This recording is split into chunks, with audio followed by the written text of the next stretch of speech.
तमाम दाढ़ी के लिए कहा, नमाज के लिए कहा और दीगर चीज़ों के लिए नसीहत की।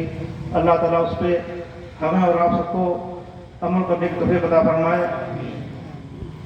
आप मेरे पीछे तो मैं इस साल जहाँ भी गया मैं सिर्फ यही बात मैंने कही है, और लोग कहेंगे यही बात कह रहे हैं, यही बात कह रहे हैं।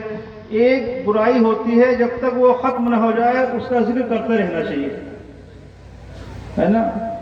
जब तक वो बुराई ख़त्म न हो उसको कहते रहना चाहिए। आप मेरे पीछे दरवाजे पे खड़े हुए हैं, दरवाज़ा बंद कर दिया गया, दरवाजे तोड़े दे रहे हैं, रास्ता निकलना मुश्किल कर रहे हैं। शाम से आप यहाँ पे हैं। अगर मैं आपसे पूछूं कि आप यहाँ पे आए, आपने इशा की नमाज पढ़ी है? अगर हाथ नहीं उठाइएगा, ना हाथ उठाएंगे, ना पूछेंगे, सिर्फ अपने दिल से सोचिएगा।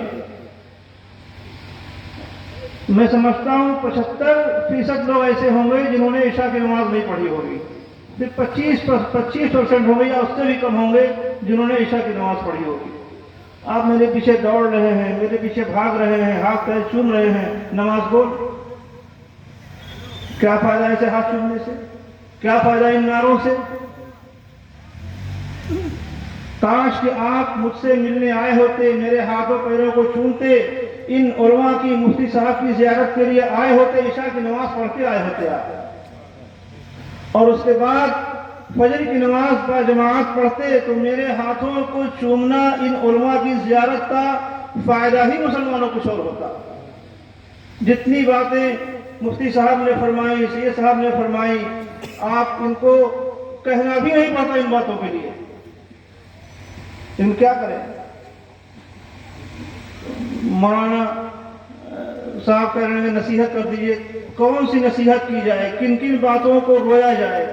एक कमी हो तो उसके लिए कहा जाए, 2 कमी हो उसके लिए कहा जाए, 3 कमी हो उसके लिए कहा जाए। हमारी पूरी जिंदगी बुराइयों का पुरिंदा बन चुकी है। हमारे शब रोज बुराइयों में डूबे हुए हैं। सबसे बड़ी कमी जो हमारे अंदर मुसलमानों कि हम नमाज नहीं पढ़ते। हमारे पास सब कुछ है मुफ्ती साहब, हर चीज़ है, अमल भी है, वो अकीदत भी है, मोहब्बत भी है, सब कुछ है। अगर नहीं है तो सिर्फ अमल नहीं हमारे पास है। तो जलसों में आप जाए, उलमा की तकरीर सुनने जाए, कि ज़ियारत के लिए जाए, कोई शेख कोई पीर आ जाए, उससे मिलने के लिए जाए, कम से कम नमाज पढ़ के आप जाए। आप दरवाज़ा तोड़े दे रहे हैं। अच्छा नहीं लगता है ये दौड़ना, भागना, हाथ चूमना, पैर चूमना, नारे लगाना, ये सब खोखले मालूम होते हैं। या आपकी अकीदत खोखली लगती है। अकीदत सही मानों में उसी वक्त होगी जब आप मुझसे मिलने आए, नमाज पढ़ के आए, और मुझसे मिलके जाए तो नमाज पढ़े, है ना। क़यामत के दिन सबसे पहले यही पूछा जाएगा कि तुमने नमाज पढ़ी या नहीं पढ़ी। नहीं पूछा जाएगा तुमने पीर साहब हाथ चूमे कि नहीं चूमे। नमाज के लिए पहले पूछा जाएगा, उसके बाद में सारी बातों का सवाल होगा।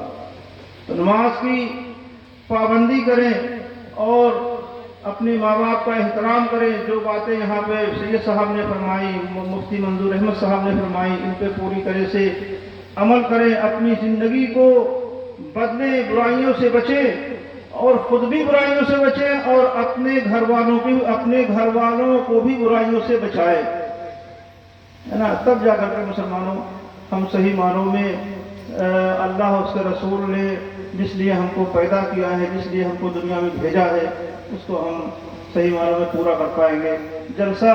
जलसे का मकसद भी यही है, हमारे आने का, मुफ्ती साहब के आने का, दीगर उलमाए कराम तशरीफ लाएँ, उन सबके आने का मकसद यहाँ पर सिर्फ यही है कि हम अल्लाह उसके रसूल की बातों को बताएं और आप हज़रात उसको सुने और सुन करके उस पर अमल करें, ताकि हमारी दुनिया ही बन जाए, हमारी आखिरत भी संवर जाए, है ना।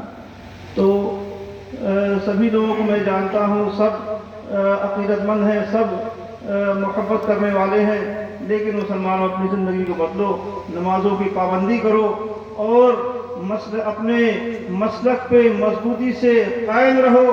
और आपने नमाजें पढ़ी और जो बातें उलमा ने बताई हैं उस पर आपने पाबंदी की तो इंशाअल्लाह तबारक व तआला अपने पीराने सिलसिला के तवस्सुल से पूरा यकीन और भरोसा है कि जिस तरह से हम और आप यहाँ पे जलसा सजाए हुए बैठे हैं, قیامت کے دن بھی انشاءاللہ تبارک و تعالی اپنے پیارے سلسلہ کے توسل سے اسی طرح سے ہم سب لوگ غوث پاک کے جھنڈے کے نیچے ہوں گے انشاءاللہ. لیکن شرط یہ ہے کہ نماز کی پابندی کریں، برائیوں سے بچیں، اور جو باتیں بتائی گئی ہیں اس پہ پوری طرح سے عمل کریں. اللہ تعالی ہمارے اور آپ کے آنے کو یہاں قبول فرمائے اور اس مدرسے کو خوب ترقی عطا فرمائے. اور یہ بچے جو فارغ ہو رہے ہیں اللہ تعالیٰ ان کو دین کا سچا خادم بنائے. وما علینا الا البلاغ. السلام علیکم.